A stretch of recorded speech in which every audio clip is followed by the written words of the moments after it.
Hej og velkommen til en demonstration i, hvordan man laver RSS-feed i Ilias. Jeg starter med at logge på, og derefter så vælger jeg det kursus, hvor jeg ønsker at oprette RSS-feedet i.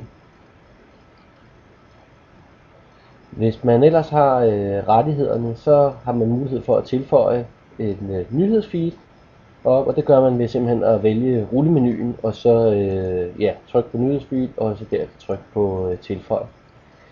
Så bliver man bedt om at angive en titel, og det der hedder en feed URL.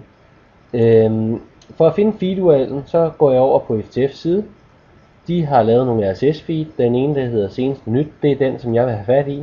Jeg højreklikker, går ned og siger kopier, genvej, går tilbage, og så højreklikker jeg en gang til, siger indsæt, og så giver det en titel generelle nyheder fra FTF, fordi det giver mening for mig. Trykker på gem.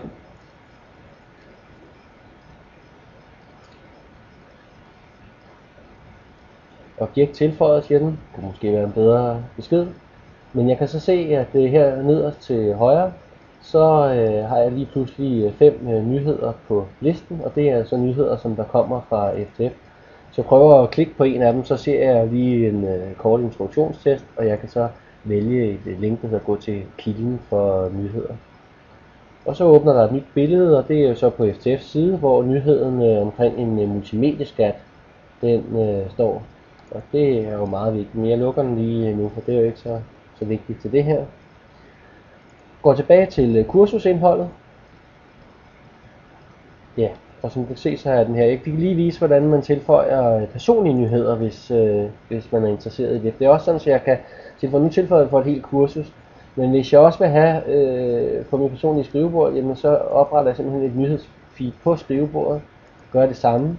Går over og finder en side, hvor jeg har et nyhedsfeed på. Her der er det Bentes blog. Kopierer genvejen. Jeg vil lige sige, at FTF de har også noget information om, hvad man kan bruge som sådan nogle nyhedsreader. Men jeg indsætter linket her igen, giver det en titel, det er Bente Sorgenfris blog. Trykker på gem. Og når man ser, så nu er Bentes blog, den er tilføjet som en af mine personlige. Så det vil sige, at alle blogindlæg fra Bente, dem får jeg automatisk på mit skrivebord. Tak for det. Jeg håber, I kunne bruge den her korte introduktion til noget.